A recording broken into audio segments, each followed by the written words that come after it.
As capacidades mentais de Eva entrando em ação na tentação. Imagina ela chegando perto da árvore e a consciência já gritando. O que a consciência já gritaria? Sai daí, corre daí. Não é para você ficar sozinha. A memória entra em ação. Não, mas Deus tinha falado para não ficar sozinho. Eu estou sozinho. Ela continua, né? A memória em ação. E aí a consciência grita. Mas de repente uma voz sai da árvore e apela para a razão de Eva. É assim que Deus diz? E aí Eva começa a raciocinar. Como foi mesmo Deus disse? E começa a ponderar entre uma coisa e outra. E aí ela vai ter que raciocinar agora entre a voz de Deus e aquela outra voz. E ponderar. E a razão entra em ação. Depois quem que vai ter que bater o martelo? O juízo. Só que o juízo vai bater o martelo pelos clamores do apetite e a paixão. A paixão clama, você pode ser como Deus. E o apetite clama, o fruto é bonito e é desejável ao paladar. Entende o apetite e a paixão entrando em ação aí? O apetite e a paixão fez o seu clamor e o juízo decidiu pelo que é errado e por fim alcançou o que de Eva? A vontade de Eva, que é o poder que governa o corpo. Qual é o objetivo máximo de Satanás no grande conflito? Alcançar a minha e a sua vontade. Porque quando a vontade nossa se posiciona ao lado de Satanás, nós estamos dominados por ele. Próximo slide. E aí entra isso daqui, ó. Natureza carnal, animal e por fim demoníaca. E nós temos uma luta entre Satanás buscando desenvolver em nós a natureza carnal, animal e demoníaca, e Deus buscando desenvolver em nós uma natureza graciosa, gloriosa e amorosa. Os dois estão querendo desenvolver esses dois aspectos. Próximo slide. Olha só esse texto aí, eu não tirei isso da minha mente, né? Primeiro nós temos uma natureza terrena, depois uma natureza animal e por fim uma natureza diabólica. Gente, isso é um processo de degradação da natureza humana, tá? Então quando nós nascemos com natureza terrena. Por quê? Estamos na terra. Não temos uma natureza espiritual como a dos anjos. Nós temos uma natureza terrena, uma constituição física terrena. Só que quando nós damos rédea solta aos nossos apetites, às nossas paixões, nós desenvolvemos uma natureza animal.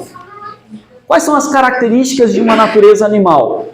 É uma natureza que age de maneira irracional. Os animais não têm a capacidade mental da razão, de raciocinar, de ponderar, de escolher entre uma coisa e outra. Os animais não têm a glória de Deus na mente, como nós somos chamados para. Então os animais, eles têm relação sexual na frente de todos, eles fazem as necessidades na frente de todos, fazem relações sexuais com as mães, com o pai, não tem descrição do que é certo e do que é errado, do que é moral, do que é imoral. Agir, natureza animal, aí é agir por instinto. O cara te xingou, tu mostra o dedo do meio ou já parte para agressão. Isso é instinto, é instintivo. Quem que fica se mordendo uns aos outros? Os animais. Por isso que Paulo fala, não é certo que ainda sois carnais, fica aí se mordendo uns aos outros. Paulo usa essa expressão. Quando os crentes ficam brigando um com o outro.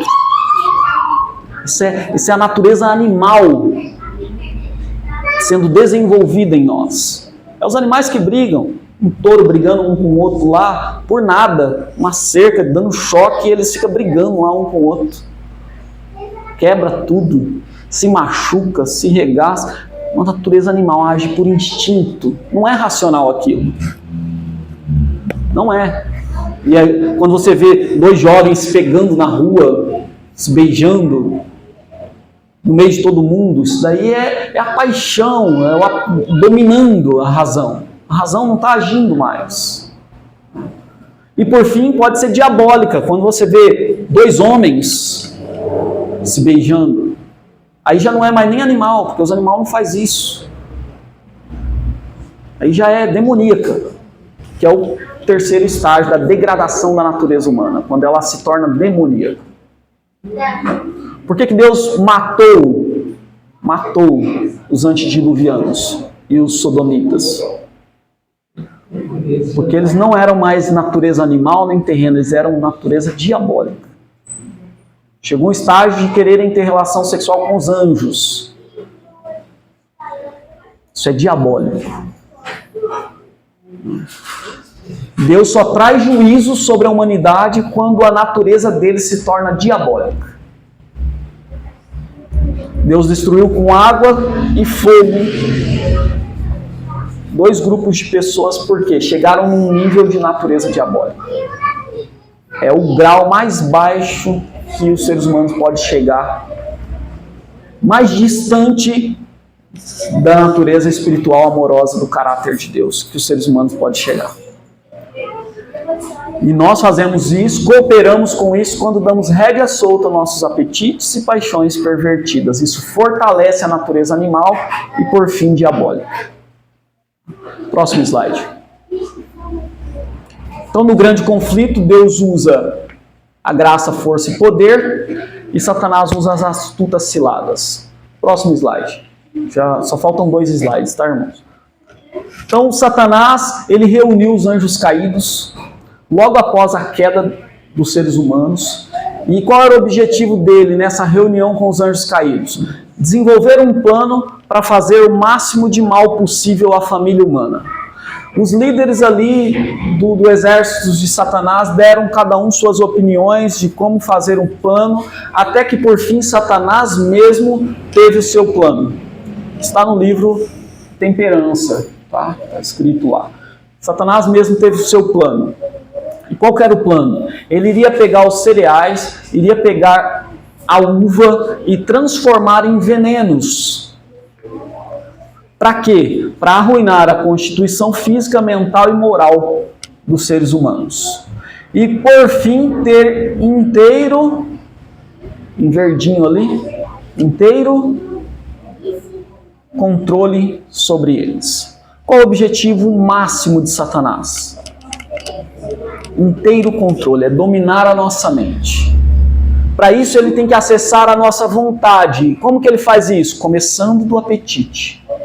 Aí do apetite ele estimula o apetite estimulado estimula as paixões baixas no nosso corpo, as paixões dominam a nossa razão, a razão vai fazer o que os apetites e paixões querem, e isso vai se fortalecendo, um ciclo vicioso, ao ponto de degradarmos de natureza terrena para a natureza animal e, por fim, diabólica, que é quando ele tem inteiro controle sobre a nossa mente. E no grande conflito, na parte final, não vai ser isso que vai acontecer? Os justos não vão olhar os ímpios e a face dos ímpios vão parecer demônios? Não é isso que a revelação diz? Porque eles vão ter inteiro controle sobre os ímpios. Entende como a mensagem de saúde é um muro de proteção na nossa mente? Para proteger a nossa mente? Para nós desenvolvermos uma natureza amorosa? Por que não o café? Porque o café estimula as paixões. As paixões ficando forte, domina a razão. Por que não consumir muito açúcar? O mesmo problema, é estimulante. Por que não chá preto, chá mate? É estimulante. Por que não a carne, o queijo? Que é estimulante. O consumo de carne estimula as paixões animais, diz a revelação. Segundo estágio da degradação humana, terrena, animal. Estimula as paixões animais. Entende por quê? Deus, nos últimos dias, levanta a mensageira com uma mensagem específica de proteção para o seu povo, porque Deus quer fazer nós revelarmos a glória dele. Um caráter amoroso. A mensageira diz, dê açúcar para uma pessoa, bastante açúcar, você vai ver que ela vai ficar irritada, nervosa. Sente-se com a mulherada. Ela fala isso, ó, sente com a mulherada numa mesa, dê café para todo mundo, você vai ver que as palavras não são poucas, nem bem pensadas. O estímulo. Gente, é sério ou não é? É isso que acontece. Muitas vezes você se pega ali tentando... Você começa a assistir um filme e no começo já tem mais palavrão do que você falou na vida toda. Aí você sabe que não deve continuar assistindo o filme, mas não consegue parar de assistir o filme. Quem está dominando? Quem está te estimulando? Quem já está no controle da situação? Da mente? É muito sério isso. Próximo slide. Aí a grande pergunta é essa. No grande conflito, com quem você se parece? Assim como Satanás tem o seu plano de degradação dos seres humanos, Deus tem o plano dele de restauração da imagem divina nos seres humanos. E quando começou a restauração? Lá em Atos 2, quando a glória de Deus desce sobre os apóstolos. Ali é o retorno da glória, ou seja, o retorno dos pensamentos e sentimentos semelhantes ao de Cristo. Você vê a história de João, se você ler o livro Atos dos Apóstolos, capítulo 51, tem ali, né, o discípulo amado. Quando você lê em que nível de amorosidade, natureza espiritual João chegou, aquele é o objetivo nosso. É o que está à nossa disposição. E nós não podemos esperar a chuva serôdia para experimentarmos isso. Nós temos que experimentarmos isso antes. Só recebe chuva serôdia quem experimentou a chuva temporânea. A chuva temporânea é o que os discípulos experimentaram, que está à nossa disposição. E o próximo slide diz, um texto inspirado, que diz que o caráter é a grande colheita da vida. Caráter é a grande colheita da vida. E todos os nossos atos, né, nós vemos que pensamentos geram sentimentos, que geram atitudes, e os hábitos nossos, aquilo que nós praticamos diariamente, edifica o nosso caráter. Então aqui nós temos um passo a passo. Os nossos hábitos constroem o nosso caráter. Então ler a Bíblia é um hábito, orar é um hábito, jejuar é um hábito, cantar cânticos espirituais é outro hábito, congregar é outro hábito. São todos hábitos que nós chamamos de meios da graça, ou seja, meios de Deus comunicar o seu caráter para nós. E a mensagem de saúde é um outro meio da graça, é um outro hábito, que nele contém vários hábitos, seja de alimentação, de repouso, de exercício, todos os hábitos. Hábitos são maneiras de construir caráter. Tá? Como edificar um caráter semelhante ao de Cristo? Com base nos seus hábitos. Ler a Bíblia é um hábito, orar é um hábito, jejuar é um hábito, cantar cânticos espirituais é um hábito, congregar é um hábito. A mensagem de saúde tem que ver com hábitos. Que Deus nos abençoe e que você seja fortalecido. Isso é só uma inspiração para você continuar lendo o livro Ciência do Bom Viver, Mente, Caráter, Personalidade, Temperança, Conselhos sobre Regime Alimentar, a Mensagem de Saúde ali, que agora eu esqueci o nome, que é Medicina e Salvação, né? São os livros que contêm o que nós chamamos de leis naturais. Seguindo as leis naturais, você vai ter bons hábitos que vai cooperar para você construir um caráter que revele a glória de Deus para todos. Irmãos, o tempo já está bem avançado, eu gostaria só de convidar vocês para uma oração e nós encerramos com uma oração, pode ser? Vamos nos ajoelhar? Senhor, nosso Deus, louvado seja o teu nome, ó Pai, porque quando o Senhor planejou a terra, quando o Senhor nos planejou para parecermos contigo, para sermos amorosos, bondosos, compassivos, justos, perdoadores. E nós te louvamos porque o teu plano, ele continua em vigor, ele não fracassou. O Senhor, Deus, por meio da pessoa de Cristo, nos deu a oportunidade de novamente podermos receber a tua glória, recebermos o teu caráter, podermos pensar e sentir como tu sentes, como tu pensas. E o Senhor, Deus, continue nos ajudando a crescermos na graça e na glória. A continuarmos tendo bons hábitos que nos ajudam a desenvolver uma natureza espiritual e amorosa. Perdão, ó Pai, por condescendermos com os nossos apetites e paixões pervertidas. Que o Senhor tenha misericórdia de nós e nos ajude a vencermos cada um dos maus hábitos e desenvolvermos hábitos que vão cooperar contigo na edificação de um caráter semelhante ao teu.